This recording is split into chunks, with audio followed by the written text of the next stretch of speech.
So, this is our 1972 Super Beetle project that we're starting on.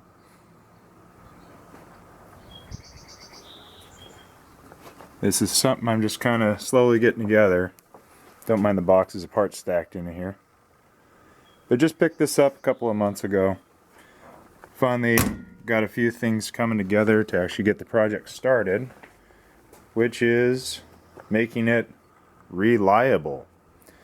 So that's stuffing a single overhead cam naturally aspirated Subaru engine into it. This is a mock-up engine that was given to me from a friend of mine just so I can make everything fit. The single overhead cams are the widest with 2.5 displacement, so I want to make sure everything's going to cut is going to give it plenty of room. It's really tight right now. I'm leaving a few things like these back shelves in for now on both sides. Once we get the final engine that's going to go into the vehicle acquired, I'm going to decide if I'm going to leave those in, do a slight clearance on them, or if it's going to be another one of these single overhead cam 2.5s, then I'm probably just going to take them out, make in some replacement panels that are dimple dyed, a little bit smaller, so I have a little bit more room around to be able to do maintenance stuff for the valve adjustments, changing spark plugs, that sort of thing. Currently the back panel, everything, the fenders are just sitting on here just to kind of give myself an idea of how things are coming together, but this center apron you can see in here, maybe, I've drilled out the spot welds, and that's just kind of sitting in place right now. Cut the spot weld here. See, that's about where it's going to actually sit when I make it bolt back in. So that's going to be a removable panel. We'll have the bumpers back on it, all that kind of stuff. But it gives you an idea of the size of the project we're working on here. Start working on all the coolant pipes for the radiator in the front. Get plenty of room to work on trimming up the oil pan, shortening the sump, and just kind of getting a better look underneath what rust repair we might have to tackle as well. I know there's a little bit underneath the battery tray. Might get a small pan for that, get that filled. Yeah, one step closer. So we got the first coolant pipe kind of eyeballed together here. You can see my two hash marks where these two got to line up. Go ahead and throw those together with a couple of tacks to kind of just hold things in place, and we'll get going here in a minute.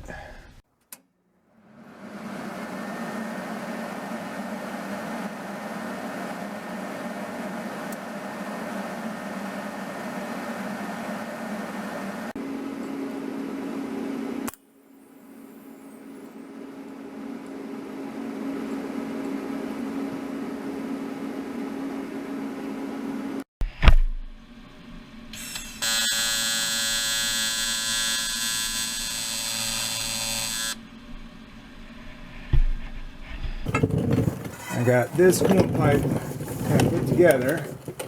Get it up roughly into place here.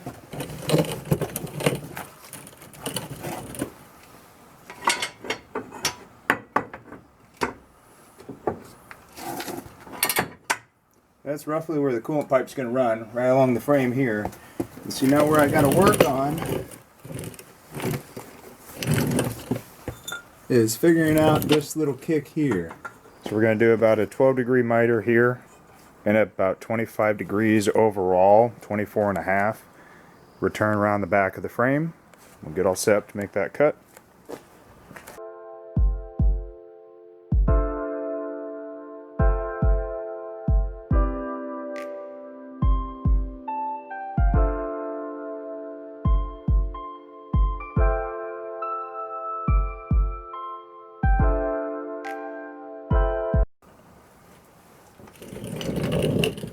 So here you can see where this coolant pipe ends.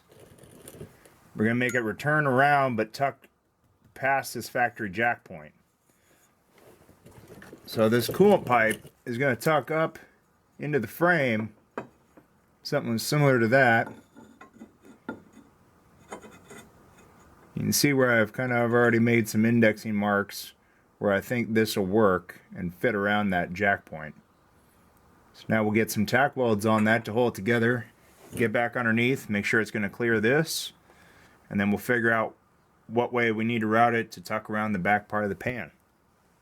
And here you can see, well, you can't really see, there's those two tacked together there, tacked here, dropping around that jacking point, and then this tucks up nice and tight around the frame. And remember, all that's going to tuck down. It's a little bit lower than where it's at now, but it'll kind of give you a good idea of how these coolant pipes are going to run on the car. This side's going to need to get a miter here and return up here, and I'll probably route it and then shoot it back following the frame and go up right through there, right above the axle.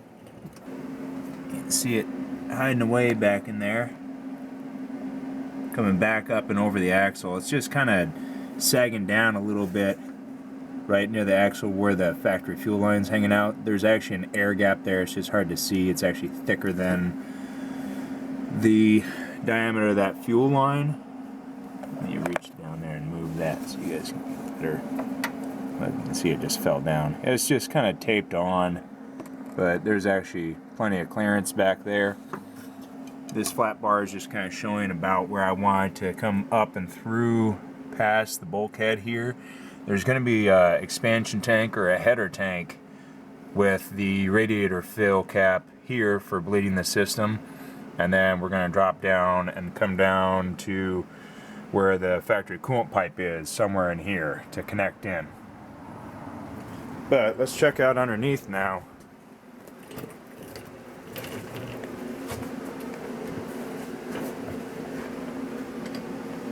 You can see where that pipe goes up right now and ends just past the CV axle, tucks around the horseshoe. And this black tape is going to be where there's probably going to be a rubber coupler. This section I might redo and actually cut out that factory jack point and tuck this tube up higher. So I don't really particularly like how low it's hanging right now. You can see where I'm going to cut that out right through there.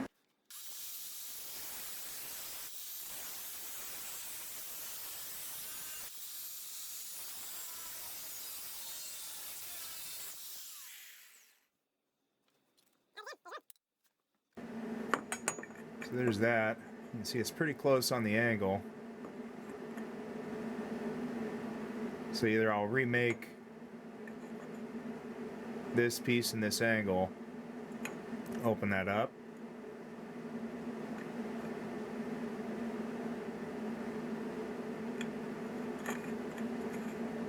yeah, we'll have to figure something out here. So there you can see the pipe going up into the engine bay right there, coming around, dropping around the CV shaft with plenty of clearance.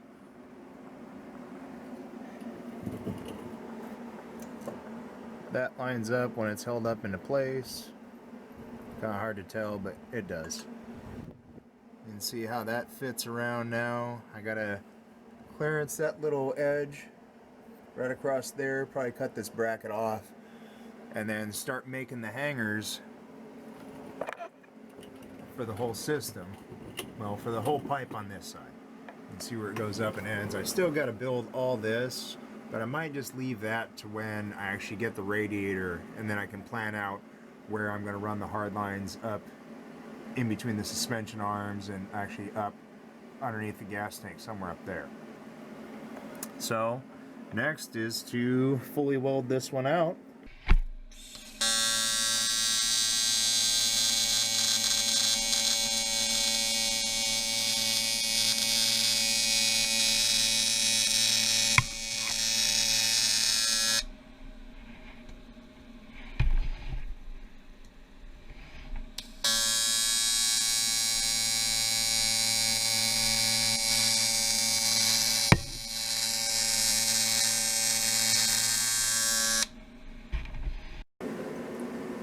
So now that we got the driver's side coolant pipe all welded out and pretty much in place, we're going to go ahead and start on the passenger side now.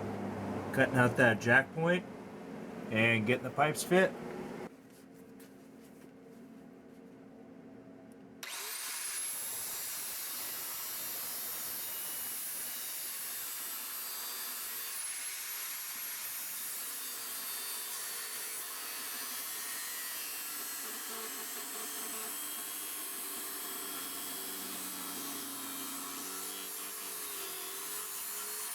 Here we are. Got passenger side all fabbed up today. It's just tacked up right now. But that's basically going to be the route of the main coolant pipes for the car. Now we can go ahead and fully weld out this one, start making the hangers and get these fully situated where they're actually going to be sitting in the car. And then I can start, hopefully order up the radiator, start either making or order a header tank, and finish off the cooling system.